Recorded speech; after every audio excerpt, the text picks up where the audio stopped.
We're live. Hey, WeatherBrains, episode number 664, the weekly show all about weather for October 8th, 2018. And we are live on the air everywhere. And once again, we can't find Aubrey. So Google is shutting down Google Plus. That was some breaking news today. Not that anybody uses that. I have used it for the last few years, basically for SEO, search engine optimization. When you post over there to Google search rankings, but it's been kind of dead for a while. But maybe that's got something to do with Aubrey disappearing. I don't know, Bill. I don't know. It may, James. It may. I guess what I'll do here is come in here and lift her email address and try and invite her that way. Let's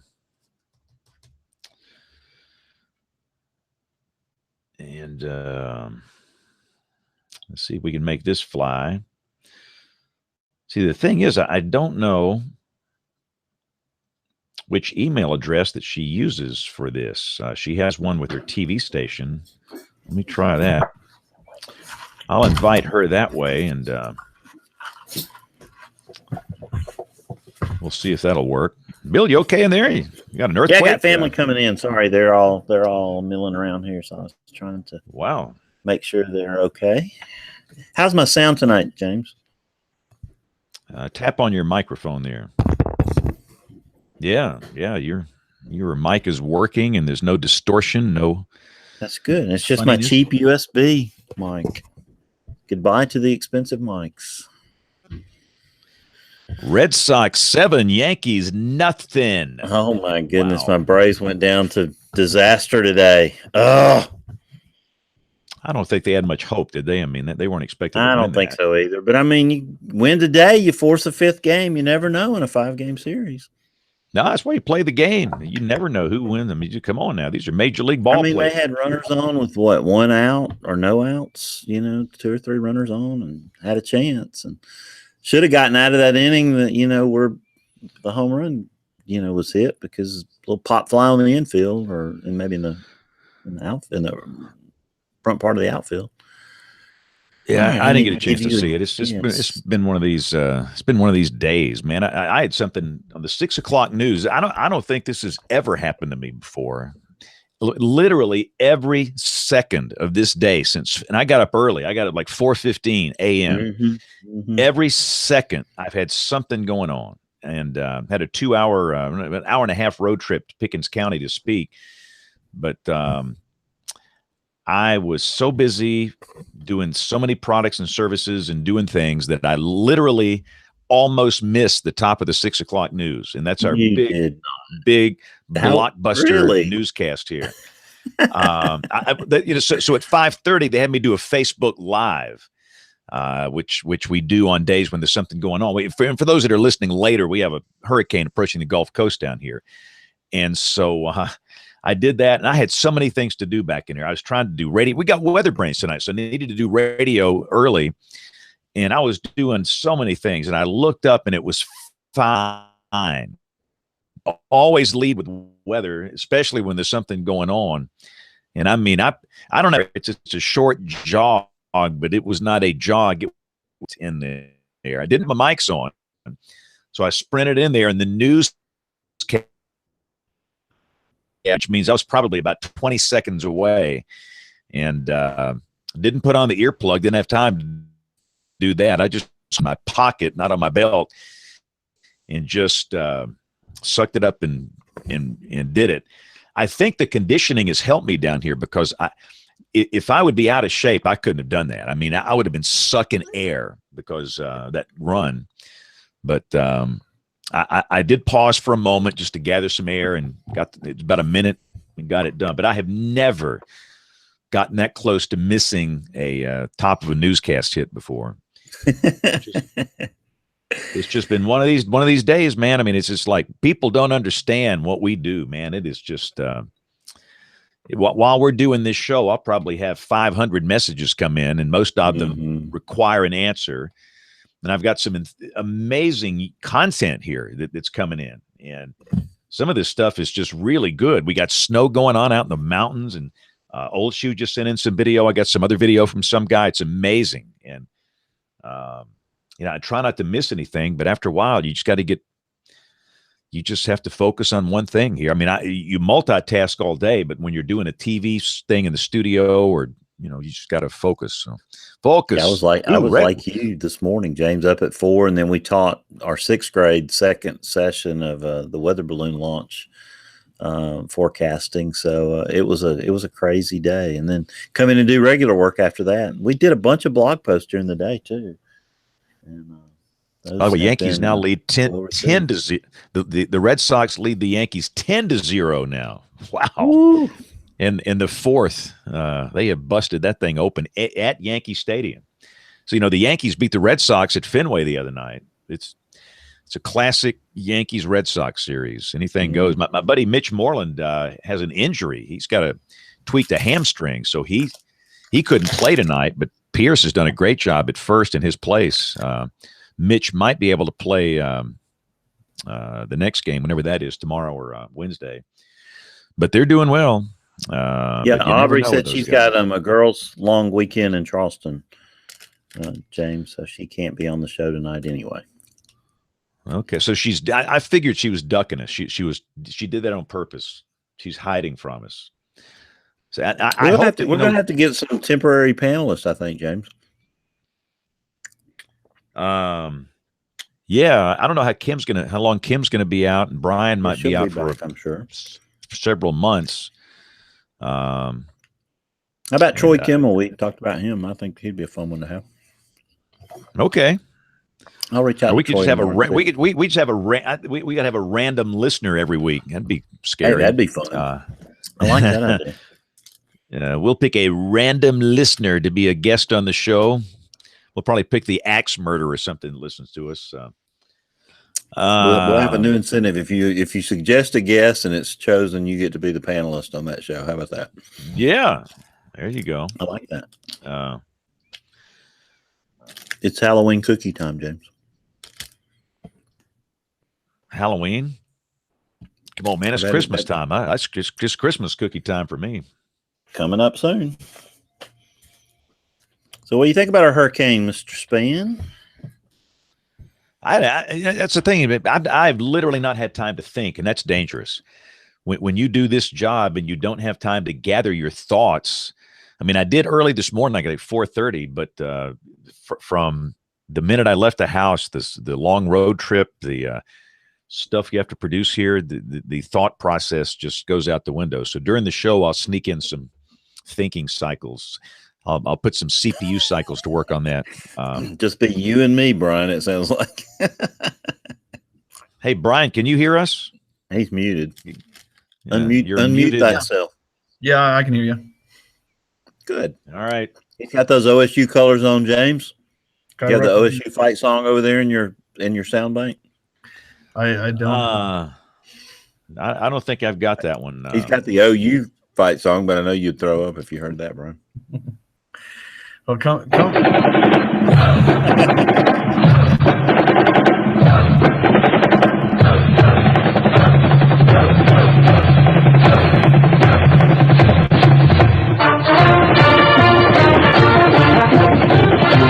right. It's a very catchy tune. Go Pokes. Didn't they lose to like Texas Saturday? Rumor has it. That was OU. Yeah. It was a bad 20 minutes. Oklahoma football. I've got an orange cookie in your honor. Yeah, thanks. Well, I'm glad we got Brian on here. Did you invite him, James, or did you follow the link that I emailed you, Brian? I followed the link. That's good. Okay, I figured out how to do it again, James. It's everything before the question mark. That really helps a lot. So I was in Starkville, Mississippi Saturday night for the Mississippi State Auburn game. Has your hearing returned yet? I was ringing a bell, man. I know. I've got one over here. I need to go get it. We'll ring it. You got yours there? The house. My wife stuck my a really good one they gave me. I mean, it's like you don't ring that one. This is like when you stick on your office or something. I mean, you need the cheap ones to get out there and ring. So yeah, don't ring the souvenir cowbells. You want to get a cheap one. But no, we had more laughs. We had fun at that game. I mean, it was just it was awesome. It's a marvelous experience over there. I don't know what it is. You just don't feel pressure. And mainly because I don't have to do anything, because at the Alabama games, I'm on duty, and there's constant people and constant things you have to do. But when you go over there, it's just fun. I try and go to one game in Starkville every year. So we'll start here in 40 seconds. We have to wait till the TV side joins us. And everybody's watching online. We thank you all for watching us live, and we'll be cranking up the show here in a matter of minutes. Yeah, Boston 10, Yankees nothing. Wow. And we were listening on the way back from Starkville, all the sports talking heads. Boston's bullpen sucks. They have no hope when they play the Yankees in Yankee Stadium. They'll be blown out in 2 games. Well, what do they know? It's like they can be wrong too. All right, here we go in 4 seconds. 3, 2, 1. Welcome to those watching on television. This is WeatherBrains. It's Monday night. Come on now. We have nothing on radar, so we're not preempting anything serious here. By the way, for those that are watching on television, we will be putting up the radar from the coast once we get Michael within radar range, and we'll kind of follow that. We try and do that whenever we have a tropical system nearby. Because it looks like where we are, for those of you watching on television, your weather won't be that bad. You'll have a little rain, but probably not too bad. So anyway, that's the deal. Our guest is here. Bill is here. I'm here. We're lean and mean again this week. So let's get started here. Man, you got me on a bad page here with this boom. In the pre-show, we were playing some boomer sooner music. I'm seeing some Christmas songs in here. Glenn Miller. What is this? What is this doing in here? Yeah, what did we use that for? There we go. Dr. John.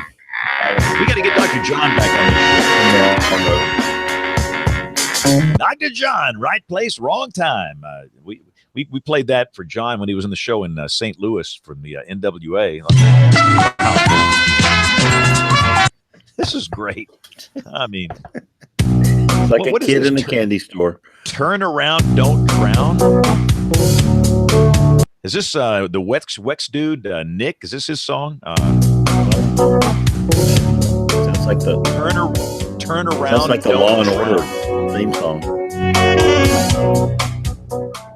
A little late night lounge music here, ladies and gentlemen, for the lounge lizards listening to us.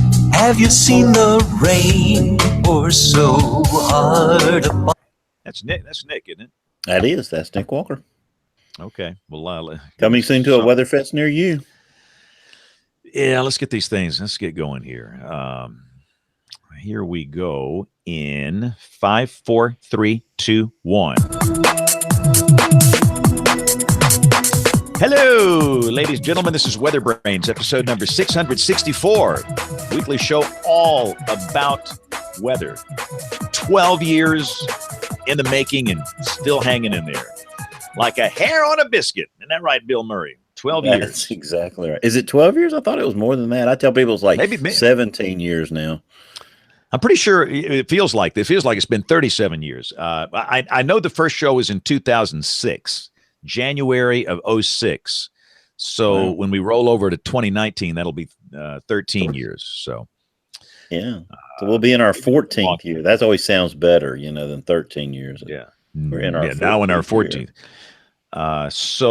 Anyway, again, we're a little lean on staff. We got a lot of outages. Apparently Aubrey Urbanowitz is at 50 Cent Beer Night. Yeah, exactly. Chili's, finally. She's not at Hooters. She's at Chili's. She knows those places well. And Rick Smith, the WCM in Norman, is out tonight. Kevin Selly is out. Brian Peters is out. Nate Johnson is out. And Bill's me and you, buddy.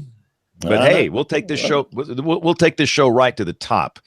And of course, we should mention Kim. Dr. Cloco McLean is on maternity leave, and I think everybody knows that. But we are here, and we got action. I guess we'll kind of hold this for the weather roundup. The problem we have with these podcasts, many people might listen a month later after the fact here, or 2 months later, or a year later, and they really, maybe don't have that much interest in weather. But we actually have a hurricane approaching the Gulf Coast as we do this show, and we'll talk about that during the weather roundup segment. But Bill, let's bring in our guest, and let's dive into some meaty content here. Yeah, James, I'm looking forward to tonight's show. Our guest, WeatherBrains, an assistant professor in the Mechanical and Aerospace Engineering School at Oklahoma State University. He's Brian Elming. Brian, welcome to the show. Thank you very much. Glad to be here. You were James's pick of the week several weeks ago. Do you remember that, James? Yes, I do. I'm glad we got him on the show here. We can ask some nosy personal questions. Yeah, so here's your question, James. Have you ever heard a tornado? Yes, on the 23rd day of February, 1975. I was the Tuscaloosa tornado. Yes, I was in college, and I was working at a radio station in Tuscaloosa, Alabama, on 15th Street, which, of course, was ground zero for the big one they had in 2011. But I had read a tornado warning. It was a Sunday afternoon. I was working noon to 6, about 1 o'clock. We got weather warnings back then from the Associated Press wire, which was basically useless because we often got them after they expired. The better way was getting them through this emergency civil defense radio that went to the local civil defense offices, what they called it back then. And so the box went off, and I kind of wrote some notes, and I read the tornado warning, and I played the song Lightning Strikes by Lou Christie. This is like it happened yesterday. And the power went out right as the song was about to end. I mean, it just shut down. The station had no generator.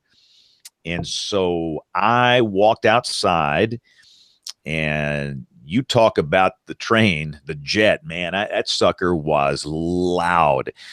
This was an EF3 or an F3.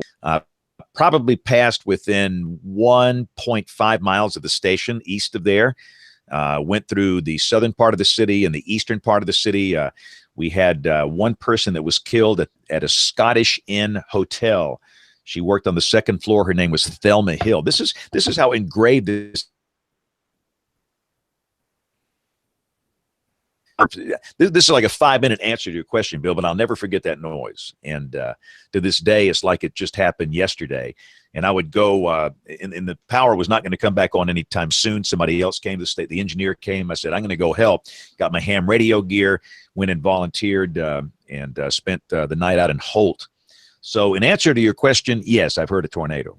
But you were very experienced by that time, James. I mean, because you had been through 73 in Brent Centerville. You'd been through the 74 outbreak. Now this one, was that your first experience with a tornado in 1973, or was it before that?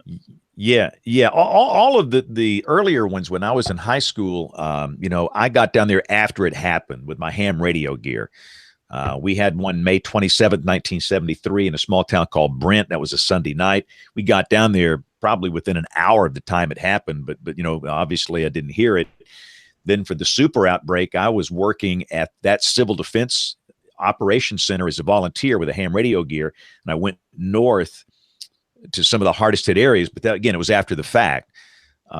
So 73, 74, I didn't hear one or get close to one. That deal in 75, I was very close. I was close to another one in April of 1979. You remember the Wichita Falls, Texas tornado? The same synoptic setup that produced that tornado produced a major flooding event where we are, and a few small tornadoes. And I saw it. I saw a small, little rope tornado, but it was probably several miles away, and I didn't hear anything. So and then after that, I started working in television, and they paid me money to stay in front of a green wall in a studio. So I can't go enjoy the weather anymore. So I guess in my lifetime, that was my one experience of hearing one.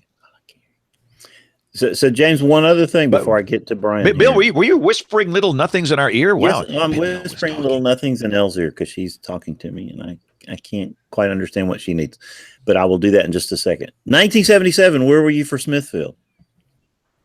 I was working at the same Civil Defense Emergency Operations Center with my ham radio gear, and I was not deployed for that. They had plenty of help, and it was just basically one tornado in Birmingham. So I was not involved in that, but we watched it with great interest from 50 miles away. I came out of Huffman High School, the tornado passing just to the northwest of the school, and got in the carpool. We were in the RFD by that time, and it was pouring down rain. And Leo Sayers' "When I Need You" was playing on the radio.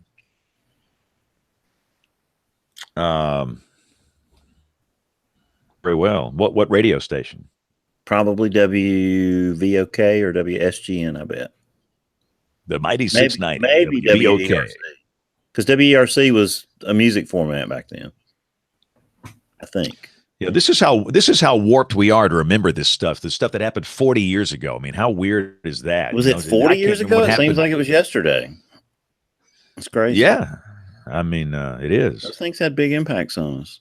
Well, my experience hearing a tornado was in southern Kansas, Attica, Harper, Sumner, that area in 2004. And I swear it sounded like a waterfall, but it was in alfalfa or wheat fields or whatever. So, Brian, have you ever heard anybody describe a tornado as sounding like a waterfall? No. Trains are pretty consistent. Yeah, I don't know if this was tearing up enough stuff to sound like a train, but it clearly sounded like a waterfall to me. So we'd have to ask some of our other experienced storm chasers out there what they heard and what they hear when they are around tornadoes. So I was teaching sixth graders all day today, Brian. We're preparing for training for a weather balloon launch that's coming up in about 2 weeks. So they were all being deputized as launch weather officers and learning how to read the models enough to make a forecast, and we're having a great time. And I told them that you were going to be on the show tonight, and you always just see a couple, James, when you go into schools, you see a couple that just get it, about weather, and all these kids were fantastic, but you see a couple that are just like, they're on fire for meteorology, even at 12 years old, 10 years old. And I loved it because I was like, all right, whoever asked me the best question, I will ask it tonight on the show. So the sixth grade class at Bazitz Middle School in Birmingham, Alabama, and Vestavia wants to know what's your case study for your research that you've done so far with the acoustical effects of tornadoes. And I thought that's a pretty darn good question. I was going to ask it anyway, so I'll start with that one. What's your case study, Brian? So the specific event that the focal of that paper, that's what you mean? Point? Yes, Yeah, so the observation that we had was in May 11th, 2017. It was now I got to think about the numbers. So it was like 17 kilometers south of where we have some infrasonic microphones, which special microphones for detecting these low frequency noises. So if infrasound is sound below human hearing. And this is a really small tornado. It was rated as a EFU, so unknown. They went out, surveyed it. It had a damaged path width of about 50 meters. And about 8 minutes before that tornado touched down, we got a signal with some frequency distribution that seemed consistent with previous observations of tornadoes.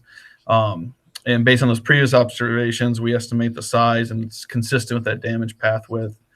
And then it lasted through the duration of that tornado. And we picked up another almost similar signal about 20 minutes later. That was never visually confirmed, but the storm, radar couldn't see it. It was too far away, and then it was rain wrapped. So, but there was some suspicion that there was a second tornado that touched down as well. So you answered my first question, which is, what is the technical definition of infrasound? Right. So that's sound that's unintelligible to the human ear. Yeah. So humans can hear between 20 hertz and 20,000 hertz. So everything below 20 hertz is called infrasound. Which actually of interest is when I first heard about this, I was kind of skeptical. I was very skeptical because I knew that we've monitored infrasound for nuclear blasts for a long time. But we monitor below 0.5 hertz for nuclear blast. So that leaves from like 0.5 hertz to 20 hertz, this really narrow range that really hasn't been monitored that closely. And it turns out a lot of geophysical sources produce sound in that range, including tornadoes. So what made you zero in on tornadoes as a research topic? Yeah, so my background is traditionally like fundamental fluid mechanics. In fact, mostly Navy applications before moving to Oklahoma. I was mostly in Michigan, spent a little time in Pennsylvania before moving down here to Oklahoma. And during my master's, I'd done some work for NASA Langley doing actually high frequency research on developing microphones for frequencies above human hearing. So then I moved to Oklahoma. My mentor at NASA, he had called me up. He saw that I was in Oklahoma, and he said, "Hey, I also developed these microphones for measuring low frequency sounds, and I've always wanted to measure a tornado." And that definitely got me curious. And I started doing background research, and there's this guy, a NOAA researcher, Alan Bedard, that really pioneered this work in the early 2000s. And I kind of came to the conclusion that, yeah, these signals are definitely associated with tornadoes, and they definitely carry information about it, but we don't know what that information is. But I definitely saw the potential and started putting resources towards developing a program where we can start studying these events. So are you listening for specific frequencies, or are you listening for a wide range of things and just filtering out what you need? How does that work? Pretty narrow. Our microphones generally are measuring between 0.1 hertz and 200 hertz. But where we're really interested is just from like 0.5 hertz to 10 hertz. The general rule of thumb is the larger the tornado, the lower that frequency. And historically, they've fallen in that range, mostly from 1 to 10 hertz, with some reported below 1 hertz for very large tornadoes. So how do you know when you've actually discovered a tornado? What's the signature that tells you that? Yeah, that's the tough part. And the advantage of infrasound is that these low frequency sounds carry over very long distances. That's why they use it for monitoring for nuclear blasts. You can actually hear it go around the Earth multiple times for a nuclear blast. And so that's good in the sense that we can detect this from far away, but it makes it extremely difficult to isolate a source because there's always other noise sources. So there's all the signals are contaminated. And we're at the point where to really know what we can get from the signals we receive is we need to isolate the signals like what you're saying. And there's rules of thumb about it needs to show up when the source appears and disappear when it goes away. We need to have coherent signals between all of our microphones. The bearing angle needs to conform to the direction of the tornado. And then we usually want to see a characteristic signature that's consistent with previous work, but that's the piece that we just don't have enough observations, to be honest with you. Alan Bedard, I've talked to him multiple times, and he is the one that has the most observations, but he hasn't published that many of them. So it's kind of his experience of looking through the data, and you try to get his information and then apply it to the characteristic signature. But ultimately, NOAA is funding this, particularly for the Southeast United States, Dixie Alley, because that's where this will probably have the biggest impact on saving lives. And at the University of Alabama, Huntsville, Kevin Knupp is a professor there, and he's kind of leading this effort of compiling this database of observation, because that's what we really need to get the characteristic signature that we can say, when it does these things, that is a tornado. We really need more observations to nail that down. So talk about your microphone array and how it has to be set up, and are other people doing the same thing for you on your behalf now? Well, for mine, there's other locations, but And there's different ways that these measurements are made. I'll just tell you essentially what our setup is. So we have 3 microphones that it's really just like a typical microphone, except for, the microphone in front of James right now. Just picture it larger. and then so you get that nice diaphragm that you can picture. The larger the diaphragm, the more sensitive it'll be to lower frequencies. That's the inverse problem is you need the large speaker to get the bass, the subwoofer, not the high frequency content. And so it'll have a bigger diaphragm. And then what we have is it's sealed inside of a container. And then we run actually soaker hoses off of the only ports that go into this canister. So all the sound that enters into where the diaphragm is passing through these soaker hoses that we spread out in a 50-foot diameter area. And what that essentially is it takes the sound from that area, and coherent signals will come together, they add together. Incoherent, like wind noise, will subtract. And so you essentially have a giant windscreen, and you're doing spatial averaging to get that that suppression of the wind noise.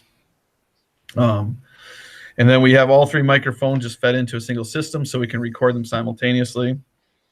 And then you're looking at the differences in the recorded signals between the microphones, just like we use our 2 ears in order to deduce the direction that the sound's coming from. And with experience, we should be able to learn more about what we're hearing.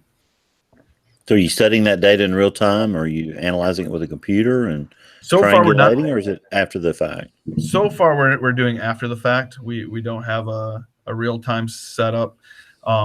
We've been talking with a few people, both industry and National Weather Service, about feeding in some live data so that they can be looking at it in real time. But that's not operational yet. Do you use radar or anything to study where the signatures were? Right. So right now what we do is I have a collaborator at the University of Nebraska-Lincoln. He takes the radar data, like if we have an event that we think we should be looking at, and essentially we're laying what drives that. What drives that is location of radar, location of event, location of our infrasound, and kind of if it's in the right kind of combination, we'll have him analyze the radar data and come up with metrics for characterizing that storm, and then we do the same for our infrasound, and we've been just building that database, both tornadoes as well as hail events. So how is hail different? Are you looking for an infrasound signature of hail also? Well, what's interesting about hail historically has kind of a curious connection. In fact, early work, I think like in the 70s, they really were thinking that hail production was producing the infrasound. And they became confident enough that they ran a couple studies where they found these really large hail events, but they produced no infrasound. And as they looked at it, they found that if there was no rotation, hail or no hail, it didn't produce infrasound. But then, so that made them focus more in on tornadoes. But when a tornado forms, there seems to be consistency with where the hail gets produced and the infrasound gets produced when there's rotation.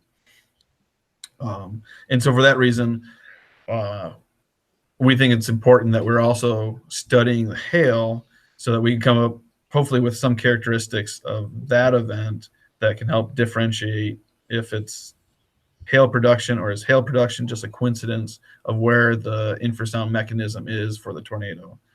Kind of those 2 pieces. Now you mentioned that wind noise is incoherent, but the signals that you're picking up from the tornado are coherent. Explain that and how's it different? So you just think about so coherence just means how similar does a sound A and B, how similar are they? And so if you picture this giant wave, so if this is coming from a tornado at a large distance, you can picture it as just like a straight wave passing over my microphone. And if that's the signal, as it passes over, both sides of my microphone, the hoses that are stretched out will hear the same sound. And when you have the same signals, they coherently add together. But if it's just wind noise will be locally. It's driven by turbulent fluctuations, and those structures are relatively small, which means the one on the one side of my microphone and the one on the other side will be completely different. And whenever you have a random signal, you add it together enough, it goes to zero.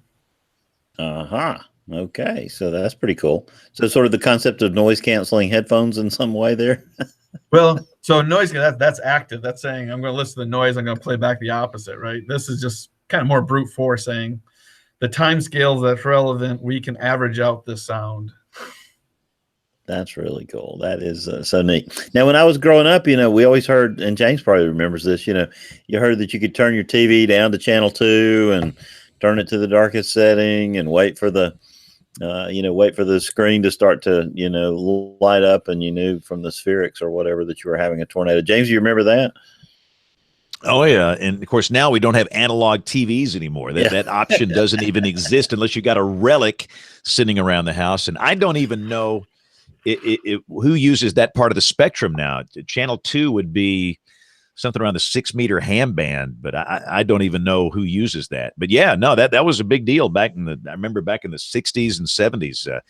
Turn that thing down to channel 2 and turn the contrast and the brightness way down, and your TV is going to light up when a tornado is coming, which, there's probably some credibility to the general idea, but I would sure not rely on that as my prime source of knowing a tornado is coming.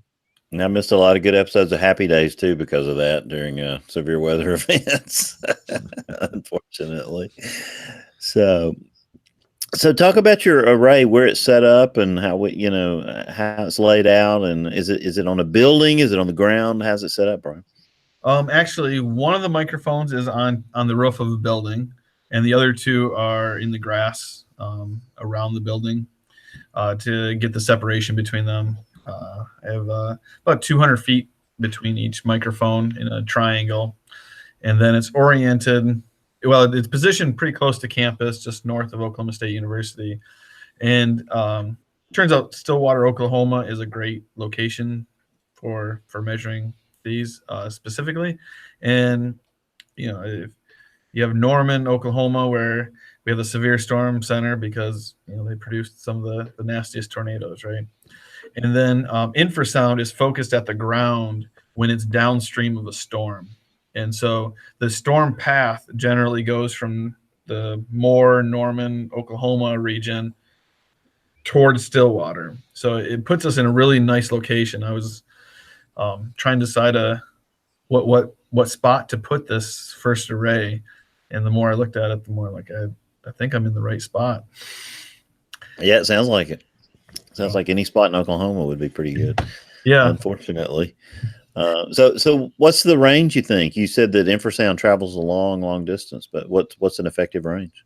Okay, so it goes over long ranges to dissipate. What really sets it is the signal to noise ratio. So how strong is the tornado and how quiet is the background? So right now, what I use as a rule of thumb is it's got to be within 100 miles.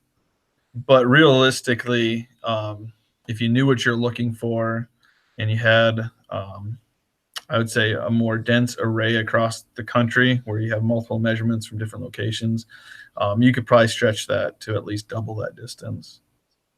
Cool. So what Dr. Knupp is setting up for you as a database, is it lots of different people doing this, or is it just the previous research plus yours? How's that going? Yeah, so in 2016, if I'm not mistaken, NOAA, as part of the Vortex Southeast program, started looking at infrasound from tornadoes. And that's when I think I don't remember what the original company, General Atomics now is the one that's putting out the microphones, and they've been recording for the last few years. And they've had a few observations. And then And then I just so in 2018 they had another call. I was awarded one of them for also adding in our microphone observations, where now the focus is a lot more.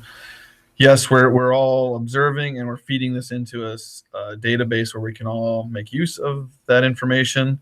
But the focus is really switching to identifying that mechanism that produces the sound. It carries information just like any sound that we're listening to. I always tell people, if I blindfolded you and started talking, you would know if I was in front of you, behind you, moving, standing. You would know if it's a gymnasium or a hotel room. And that's all from experience and just the difference between your two ears, the sound hitting it. And so what we need to build is that experience and identify the mechanism so we know what information is being carried. It's definitely carrying information. We just have to figure out what it is. You describe it in the article that I read in Wired, which was James's pick, that a tornado is like a big speaker moving across the landscape. Describe what you mean by that. Well, there's a lot of debate about what the mechanism is, and I'm hesitant to say to propose one because there's plenty of people that get upset on one way or the other. Nobody listens to this show. Yeah, that takes the pressure. You won't get in trouble. You won't get in trouble here. You will not get in trouble here. You're good. So, I mean, the kind of traditional view of what this is if I think it makes sense that if you have a tornado and you're dropping the pressure in the middle of it, it'll be more susceptible to perturbation. So, a disturbance, and the frequency seems to be connected with the size of it in one way or the other. So the larger it is, the lower the frequency. And then if you picture that kind of radial oscillation, you're essentially expanding and contracting the air like a speaker, if that is the mechanism. And so if that's correct, you would also assume that as the pressure drops, you're going to get a louder sound because for the same disturbance, you're going to get that larger displacement radially.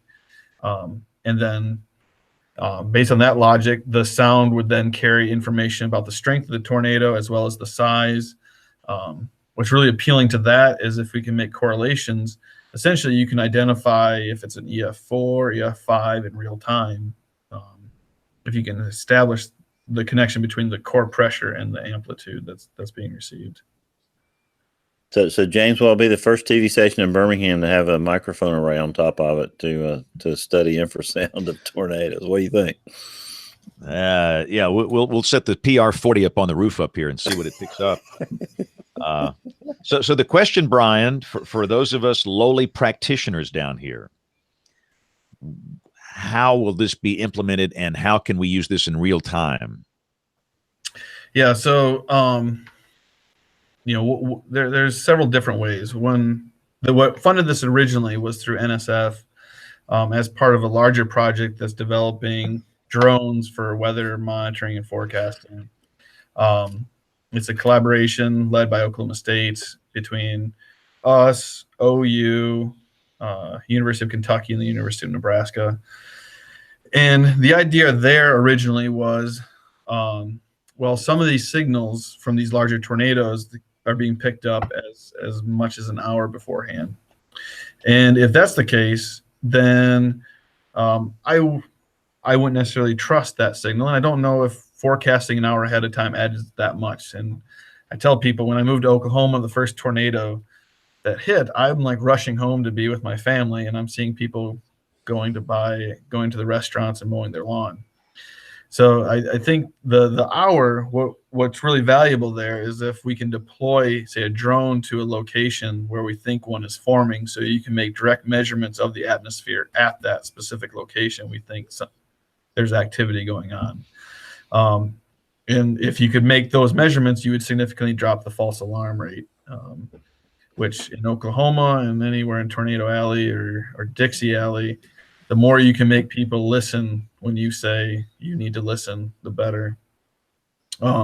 Alternatively, I've heard Kevin Knupp, he's said in articles where he envisions if you can unlock this, even having, since it's a passive method, if you detect it, you could have alarms inside of houses that go off if something's detected. Because that's one nice thing about the infrasound versus radar is it's a passive system. Some people, definitely in Oklahoma, they say, "Are you trying to replace radar?" And I always stress, no. Radar is great, and I don't expect to replace it. But I do think this is an independent data source that we can increase confidence as a direct result of. Yeah, it's a tool in your toolbox. So the next question is, where does this go from here? Is this a NOAA thing, or is this a private sector thing? You going to get rich off this thing, Brian? I'm a professor. I don't get rich for any of the ideas I do.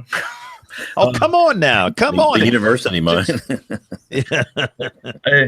As a professor, my job is to come up with ideas and share them with the public and hope that they have an impact on society.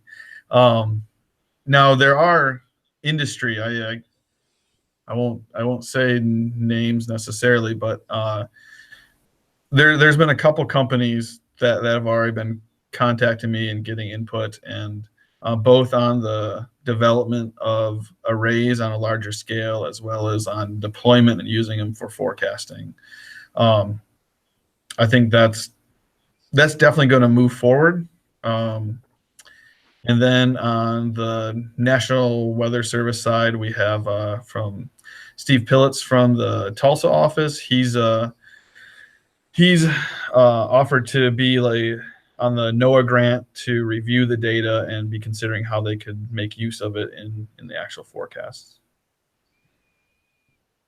Awesome. So when you talk about alarms in houses, Brian, would that involve, individual houses having a microphone array of some sort, or would this be communicated from a standard array that was tracking a sound signature somewhere in its domain? I would assume that'd be coming from some central location being fed in. Like I said, that I've heard from other researchers in this, which I think is realistic. I think really for that one, you're thinking about if you're in Dixie Alley, the problem, well, there's a lot of problems there, is that they happen at night.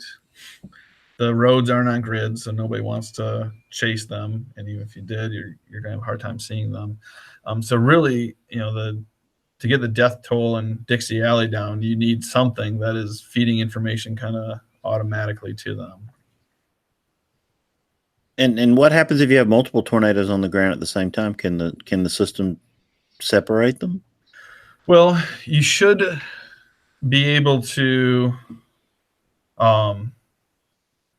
to deal with that. You really want a more dense array of microphones, because ultimately what really drives all this in the signal processing is what's the strongest signal, right? And so if you had different arrays or different really arrays that are spread out, and you could then, you're triangulating, you should be able to detect it's stronger over here versus there in this direction.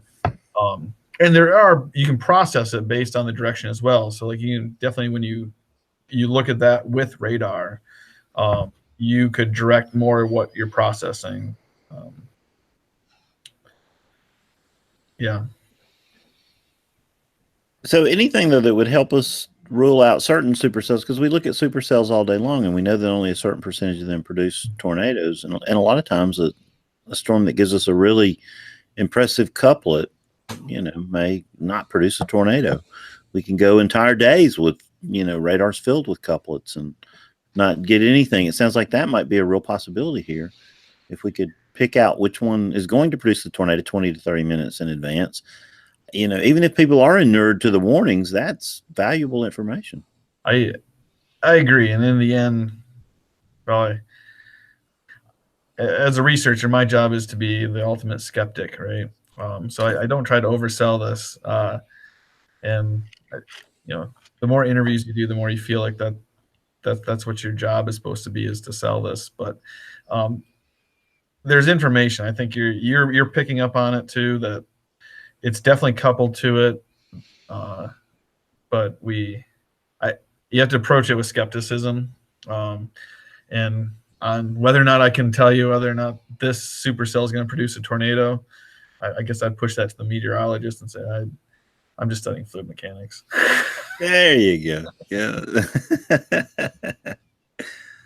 But I think if this thing, if you could develop this and get it into the hands of those of us grunts and our level down here, if you take this product and then you take the dual polarization radar data we get and the data from the spotters, it's a different world. We didn't have this, 10 years ago. And, the ability to reduce the number of false alarms like Bill talked about, that's the biggest issue because for years, our FAR, in fact, I still think for much of the country, the FAR is out of line. For a lot of offices, it's 70, 80, 82, 83. And anything we can do or have in our offices to prevent these false alarms is a very good thing. And I don't think anybody expected the correlation coefficient products to be as effective as they are with detecting debris.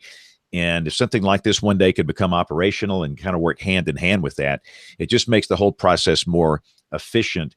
And the lower the FAR with keeping the POD high, that's going to prevent the cry wolf thing and save somebody's life somewhere down the line. So it's all great work. I'm all in. Keep going, man. Thank you. I appreciate it. And what you're saying is so true. Like I have talked to different research where they say, well, I can get my false alarm rate to whatever percentage you want. I just have to expend my probability of detection, right? And I can detect every single one if I don't care about my false alarm rate.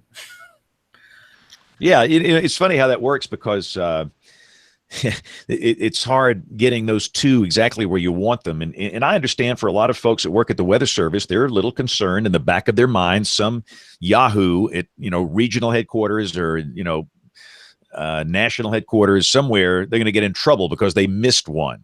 Mm-hmm. And the easiest thing to do is to hit that button. Every time you see just evidence of rotation or a tornado, hit the button, warn.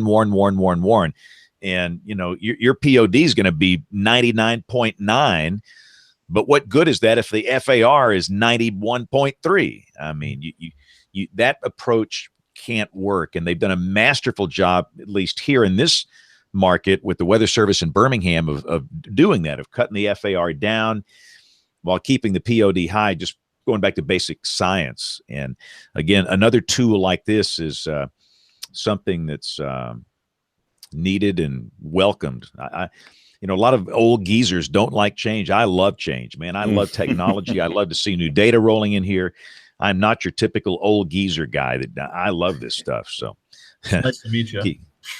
Yeah. Yeah. I've got one last question, then James can wrap. You can stick around if you want to. We go through all the other parts of the show, Brian. But why soaker hoses? You don't have to use soaker hoses. Ultimately, there's a lot of debate on what should be used. Some researchers use these domes, plastic domes, but it's the what are they called? It's the old wicker chair that's like a dome. All college students have, right? So they cover that in plastic and they just put it over the top as like a porous windbreak, essentially. There's collaborators at NASA Langley. They use closed cell foam, and so the point is that infrasonic signals mostly pass right through solids, and so they can put it in hurricane winds and it's not going to be affected because it's completely closed off, but the infrasonic signal will pass through. I always tell people, you hate your neighbor because of their bass, not their treble. And so this is even lower frequency than that. So soaker hoses, historically, that's the most common. It's the simplest start. There's definitely issues with the performance given which manufacturer of the soaker hoses you have, because it's not exactly scientific grade equipment. But it's definitely an open research topic on what's the best thing you do to do that filtering. Could this be part of the you know, the historical anecdotal evidence that animals, you know, react very differently before storms? Yeah, so there's definitely a lot of anecdotal evidence. There's, you know, elephants in Africa moving towards storm systems that are far enough off that there's no detectable change in pressure or wind. The only signal that could travel that distance would be infrasound. There's evidence of birds taking off ahead of storms. There's evidence of my dog freaking out if there's a storm within 100 miles. In fact, my dog's the most reliable thing. That when she starts freaking out, even if it's perfectly calm where we're at, I know to check the radar and see where a storm's developing. But obviously, it's really hard to separate what they're picking up and what they're sensing. But I've definitely always wondered that. Hey, Brian, can you stick around for a few minutes, or you have to? If you need to run, you take off. But if you can stick with us for a few minutes, okay, awesome. So what I thought we'd do right now is, before we do Tony's report, let's do the weather roundup and talk about the hurricane we have. And again, for those of you listening, we're doing the show here on October 8th, which is a Monday night, and we have that came through the Yucatan Channel today a hurricane by the name of Michael, which is a Category 1 at the time we're speaking here tonight. And it is forecast to be a Category 3, which is a major hurricane on the coast of Florida Wednesday afternoon. That's 2 days from now. So, Bill Murray, your thoughts on this thing? What do you think? Well, I think it's been amazing that it's been able to continue to intensify and build convection, even though it wasn't, you know, facing really strong shear in the Western Caribbean. And the convection, you know, around the center just seems to be really increasing over the past few hours. The really cold cloud tops there are getting impressive. It looks like to me it might be closing off an eye. I know the hurricane hunters just found 973 millibars. They'd found 971 a little earlier, but the step frequency radiometer thing saw, I think, something on the order of 85 or right below 85 miles per hour. It's on the doorstep of being a Category 2, and I think it's very likely to be a Category 3 as it continues to organize and develops. It does seem to have a little more northeast direction than makes me comfortable for the west coast of Florida. I wonder if it's going to eventually straighten out and turn more to the northwest or north. Yeah, this is the hard part is everybody knows it's going to wind up on the Florida coast. The big question is where, and you know, the location of the landfall point will so much determine the impact on some of these coastal communities. And a lot of people even listening to us maybe up north in the summer, maybe they go visit cities like Panama City Beach or Destin or Fort Walton Beach. One of my little getaways, my wife and I found a little place we love to stay at, Indian Pass, which is near Port St. Joe and Apalachicola, which is east of Panama City. And, you know, the big issues are going to be along and to the right of the center of landfall. And to the left, that's the good side where you've got an offshore flow, and you'll have wind and rain. But the real problems will be at the point of landfall and then on to the east. So, Bill, you wrote that blog post today about 3 scenarios. Kind of go through those scenarios in your mind, and which one do you favor here?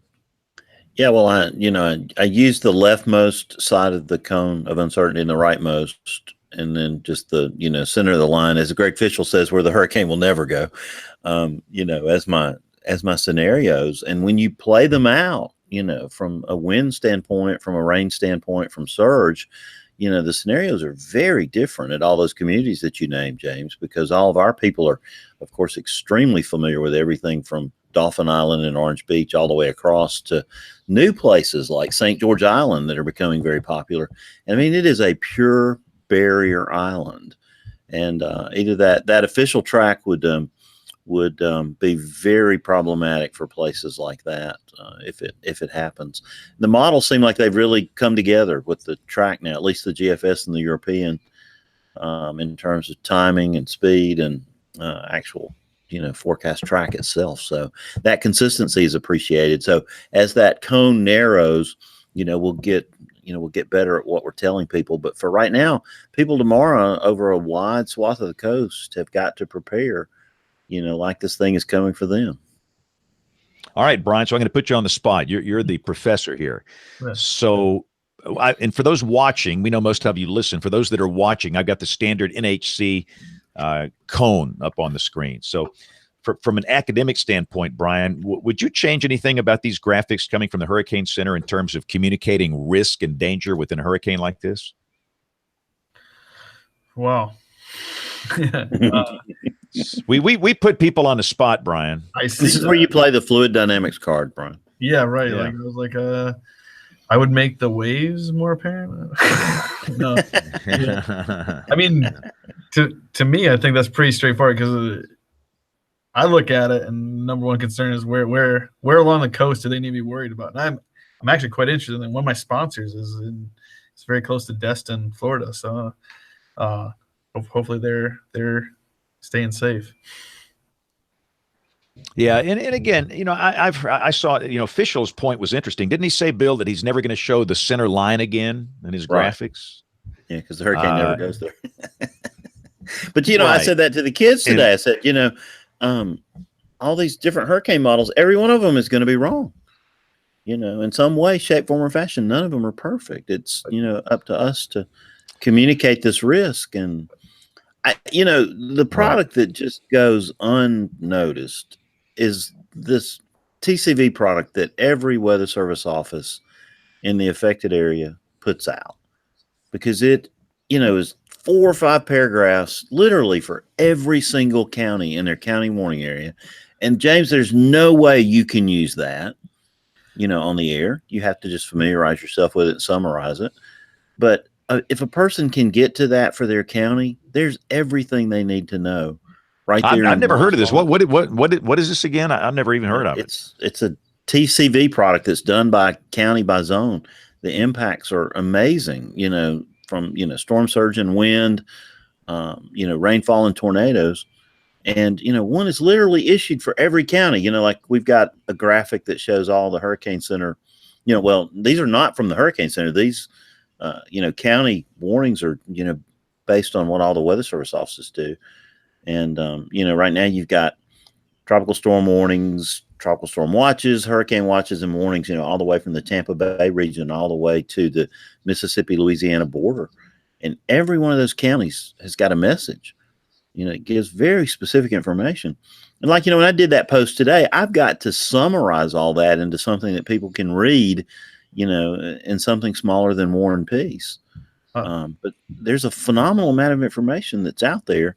And we just really need to be able to put it in the hands of, the individual person who is in Bay County, Florida, for example. Their information is dramatically different, tonight from, what's being put out for Okaloosa and Walton County, Florida.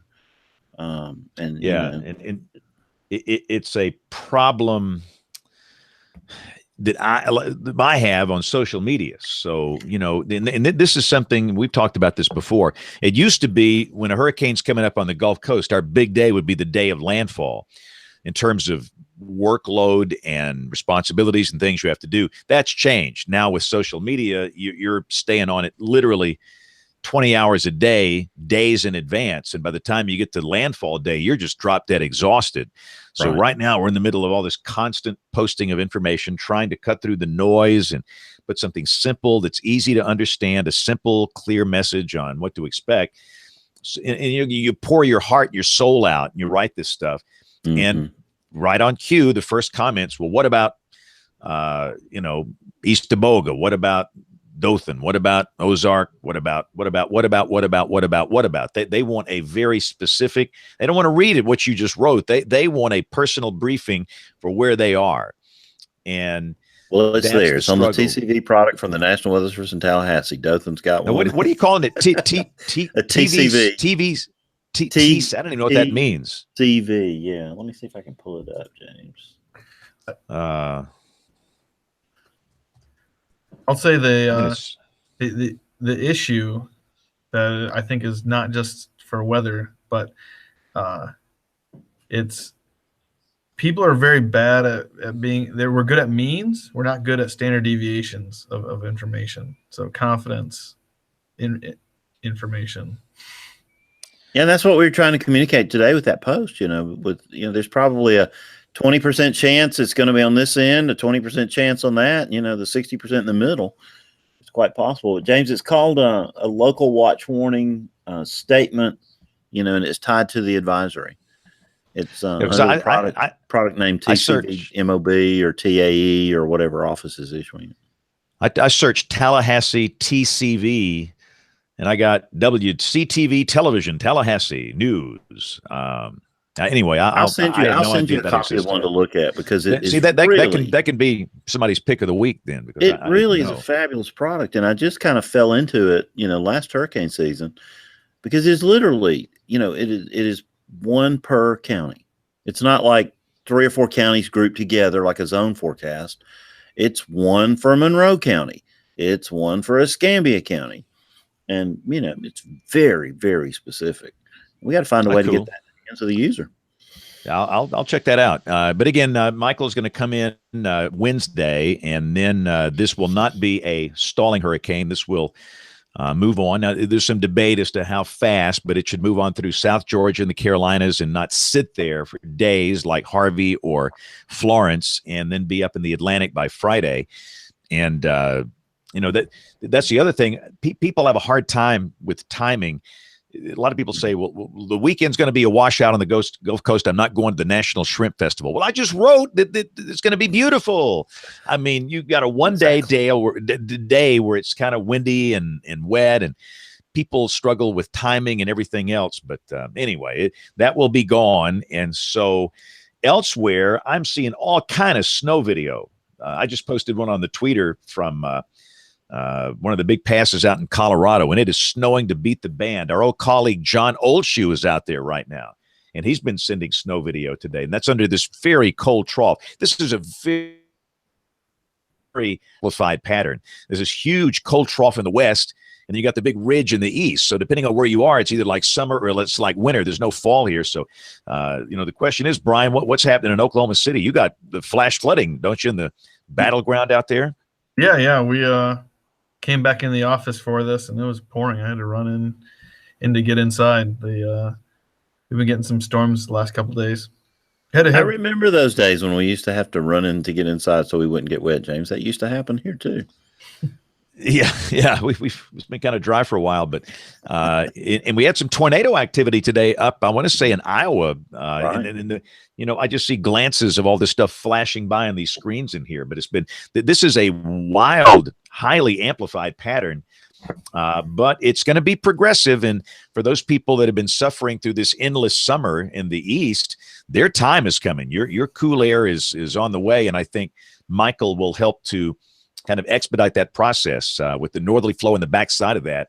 And Bill, down here where we are, it looks like we're going to see some of the colder pockets maybe in the 40s Saturday morning. And toward the middle of next week, those colder pockets might even do 30s, the traditionally colder valleys. But anyway, for folks waiting on fall weather, it's coming, which is a good deal. It's race weekend at Talladega for NASCAR fans. Bill Murray has his party bus on the infield. And he's the guy. He's the guy with the bus on the infield that says, "If this bus is a rockin', don't come a knocking." So, that's mine. But it looks like we might have a few showers after the big race. But anyway, so we're going down a rat hole here. So, Brian, we're gonna let you go. So, if anybody wants to ask you questions for people that are listening to the show, are you on the Twitter, the Facebag, any social media? What's a way somebody could get in touch with you that might be listening, that might have questions? Yeah, I'm on Twitter. You can either email me or Twitter. I'm at my last name, Elbing Prof, on Twitter. And then my email address is just my last name, Elbing, ELBING, at okstate.edu. I answer some of them. That's a show title. No. I feel your pain. No, but we do have some intelligent people that listen, and they often like to get in touch with our guests, just to ask some questions. So thanks for coming in during the monsoon out there tonight. Well, what's happening at Oklahoma State, Brian? How's football team looking this year? Well, it looked better before Saturday, but I'm sure they'll get some more wins in the season. There you go. It's how you play at the end of the season, not in the beginning or the middle of the season. So there you go. But Brian, thanks a lot. Great having you on the show this weekend. We'll talk to you soon. Thanks a lot. Thanks. Okay. Yeah, we're going to get him out of here. He got into a full monsoon coming in. So let's take a break. We're going to do Tony Rice and the Astronomy Report. We're going to come back. Bill, just me and you. We'll come up with a pick of the week. I think I've sent mine in already. And we'll talk about future shows and much more as WeatherBrains rolls along. Looking beyond the atmosphere, here's Tony Rice with your Astronomy Outlook. The Draconid meteor shower peaks Monday, October 8th. Named for the constellation Draco, where they appear to emanate from, this highly variable meteor shower normally passes by without much notice, with only a few visible meteors even under the best conditions. But this year might be different. The Draconids, also known as the Giacobinids, are a Class 3 variable meteor shower. These are very hard to predict, usually producing few if any visible meteors, but strong activity has been observed in the past. It produced two of the most impressive displays of the last century back in 1933 and 1946, with hundreds of visible meteors per hour. Outburst occurred also in 2011, with observers in Europe reporting over 600 per hour and radar detecting more than 1,000 per hour. Increased activity is again possible in 2018. Like other meteor showers, the Draconids are produced when Earth passes through the trail of debris left by Comet 21P Giacobini-Zenner. Debris is released as the comet's icy surface boils off. Now, Giacobini was at perihelion, or the closest point to the Sun, back on September 9th, and it passed through Earth's orbit just 7 days later. Previous outbursts have occurred in years like this when Earth is passing through a freshly laid trail. The Draconids appear to emanate from a point just above the Little Dipper in the north after sunset, but can appear anywhere in the sky. To increase your chances of seeing a meteor, look away from light pollution such as street or barn lights. The new moon increases the chances of seeing even more. But will 2018 produce an outburst? The answer is waiting for you outside, but as astronomer David Levy once said, comets are like cats. They have tails, and they do precisely what they want. That's your Astronomy Outlook. Follow me at RTP Hokie for more spacey stuff like this. All right, Bill. Red Sox lead 11-1. Wow. Ugh. Baseball brains. All right, so let's do. And by the way, Tony was talking about that meteor shower. It's a good one. I mean, I'm getting just all kind of reports across social media from people that are literally in the city and they're seeing all these meteors streaking through the sky. So this is producing pretty good action here. So that's pretty awesome. So let's do picks of the week. Mine, it's a paper by our friend Harold Brooks. Bill, you know Harold Brooks? Yeah, we had dinner with him. Yeah, up in St. Louis, man. That was awesome. That was up, that was on the hill. Deal. That was up on the hill, man. We had some real Italian food. But Harold and one of his associates out there, James Correa, they have a paper called Long-Term Performance Metrics for National Weather Service Tornado Warnings. And if you're interested in the severe weather warning process and how it works and evaluating that, they just released that. We'll put the link up to that in the show notes. So, Bill, what you got for us this week? I'm gonna take the foghorn. I just like to hear it. Wow!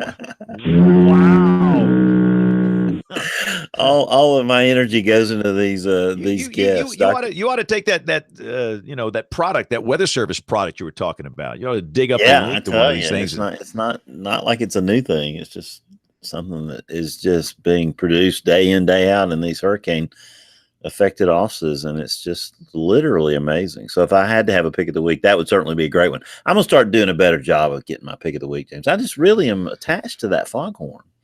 Now, well, there's something sweet about what's so disturbing. We were in St. Louis. Bill just wanted to press the button to play the foghorn. I mean, that was the cheap thrill of the whole conference. That was like an honor, to get to push the foghorn. But I'm really excited about next week's guest. She's the author of a new book from the AMS, Dr. Victoria Solnoski. And she's coming to us from Canada, and she's been doing some citizen science up there looking into Canadian climate history. And I think that's going to be a really fun show. Our friend Rich Thompson's going to be showing up in a couple of weeks, James. That's going to be great. And, didn't we have a problem getting Rich on the show that one time, and we never got him on, right? Yeah, but this one, now that we've figured out our little, hangout invite thing, those are going much, much more smoothly now. Thank you very much. If Google, we just got to be sure. We got to be sure that Google doesn't do away with this, because they killed Google Plus today. When Scott said to me today they did away with Google Plus, I was like, please tell me they didn't do away with Hangouts. Yeah, because that was my concern. I'm thinking, oh boy, so I'm going to go into WeatherBrains tonight, and there's no option for this format here. And understand, for those that are listening, and we know most of you do, we do a video version, mainly because my boss, where I work at this television station, asked me about 6 years ago to produce a video version so we could air this on our digital weather channels here locally on cable systems around the state. And so I'm thinking, oh boy, so how in the world are we going to do this? You got to be able to switcher, and video is hard. But that was about the time that Google Plus came along, and they had this little format called Hangouts, in which the video switches automatically. Like I'm originating the Hangouts, and if you're watching this, I can switch it manually if I want to, but normally it's hands off. Whoever's talking, you see that person, their video pop up, and it works out really well. So we've been using it ever since to do the video version. And when I saw that Google Plus was being killed, I'm thinking, oh man, exactly. Because Google has a long history of starting something and then they just kill it, which not good. I mean, why would you want to use a Google service if there's no guarantee it's going to be around here in a few years? They had something called Google Wave that people don't even remember. Right. And that was actually a very interesting little product. People couldn't grasp it initially, but I thought that had a great future. But they had all these products that they killed off. So that's one less social network we have to deal with. And I'll be honest with you, I've not used Google Plus as a social network in probably 2 years. When I realized it was a dead end, I started using it just for search engine optimization. Everything I post, I'll post over there just to get kind of high rankings in the search engine. But I had great hope for that. Years ago when it debuted, I thought maybe this is it. And for a while, we used to call it Facebook without the stupid, because there was some really good discussion over there, and good people and good dialogue. And, there wasn't all this hate and political stuff and everything. But it just didn't work. So anyway, but apparently Hangout still works. So there you go. So I'm sorry, Bill. Yeah, give us any more guests you want to plug here in coming shows. Yeah, I'm looking forward to Gary Allen Fine. He's going to be on the show on Monday, November the 19th. He wrote a book several years ago that's still very relevant about the science and the culture of meteorology, and it's very exhaustive, James, and a lot of things have evolved since then, and I think we're going to have a great time kind of picking through that. I hope Kim will be back by then, and we'll have a good slate of panelists that night, because that will be a fun discussion. Right, and we'll, again, for those that don't know, Kim had the baby back in about a month ago, and she's on maternity leave, and she'll be back whenever she's ready to be back. And that's the way it should work. I mean, exactly. She is in the midst of some very high maintenance family work right now, but she'll be back. And again, Kevin and his family, he had some health issues with his dad. He'll be back. Brian Peters is on medical leave.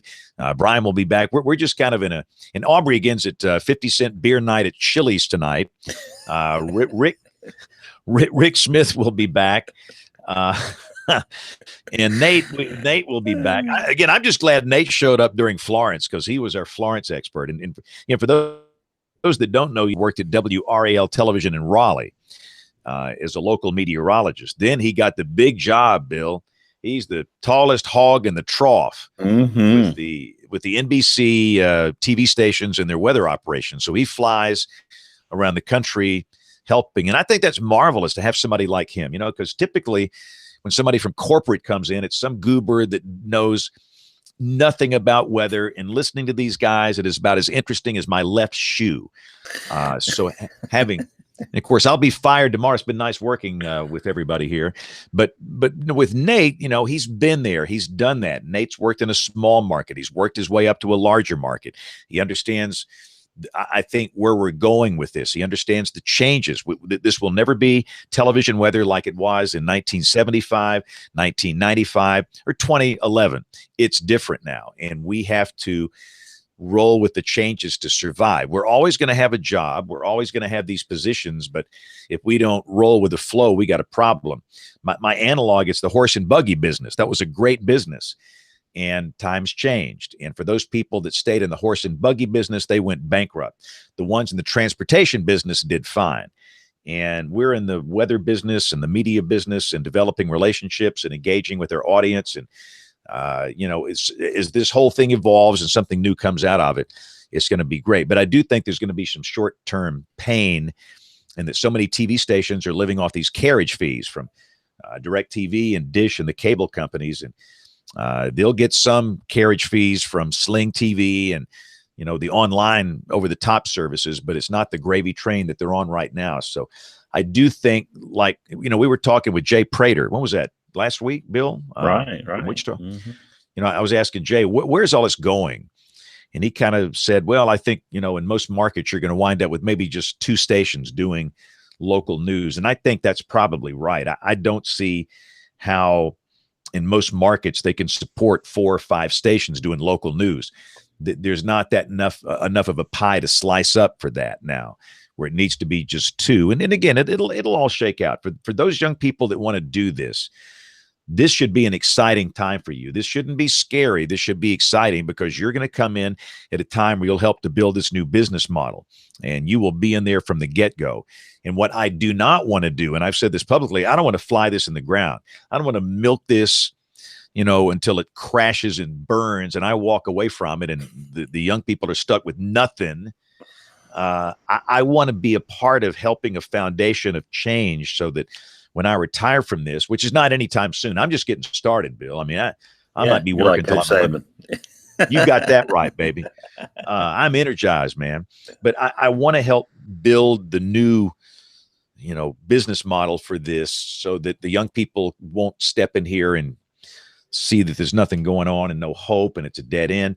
There will always be the need for what we do. Why do these people flock over here on Facebook and email and Twitter and Instagram and Snapchat asking questions about this hurricane? It's because they don't get what they need off these crap apps. Exactly. The little picture of a cloud and a lightning bolt and a number and a chance of rain. It tells them nothing. Where they're coming over here because they get the context, they get the information they need, and we're responsive. The crap app can't talk to you. It's not going to give you a detailed response of the information that you need. So this is an example of why we're needed. And yeah, I know there's a hurricane going on. The question is, are we needed on good weather days? And I think even on good weather days, when it's kind of quiet, you can do some relevant, interesting content. I watch these social media metrics like a hawk. And some of my biggest weeks in terms of audience numbers are when the weather is nice and quiet. You kind of learn how to engage people and what people are interested in, and you post and you respond. And, it can work during good times and bad times. But clearly, during a hurricane, a tornado outbreak, a snowstorm, an ice storm, there's going to be a need for what we do. And a lot of people, there were some people here in 2015. Last time I checked, this was 2018, right? So we made it 3 years past that first death prediction. And again, I do think there'll be a lot of changes. But having said all that, I got to go, because I am the lead here on the show tonight on the television side. Hey, if you want to get in touch with us, it's email@weatherbrains.com. Aubrey was not here this week. We'll do a long email segment next week. We love to get those emails, and we've got a lot in the can waiting for next week. Our social media accounts are on the website as well, weatherbrains.com. The show notes, all the links, the things we talk about. So most people listen. Some watch live. We do this every Monday night, typically at 9:30 Eastern, 8:30 Central. And many gather around the digital mahogany table at live.bigbrainsmedia.com. Some watch it straight off YouTube. But again, if you listen, leave some iTunes comments. We love those, but many of you listen via Downcast, Overcast, all these different podcast clients. But anyway, we're glad you're here. You're part of our family. So on behalf of the entire WeatherBrains crew, I'm James Spann. Thanks for listening. Have a great week, and God bless. Everybody else may be gone, but you and I are still here, James. We're taking this show to the top, baby. We're taking it to the top. All right, Bill, great show. Thanks for getting on Thanks the for doing guest, it, man. James. All right, we'll see you now. Bye-bye. All right, man.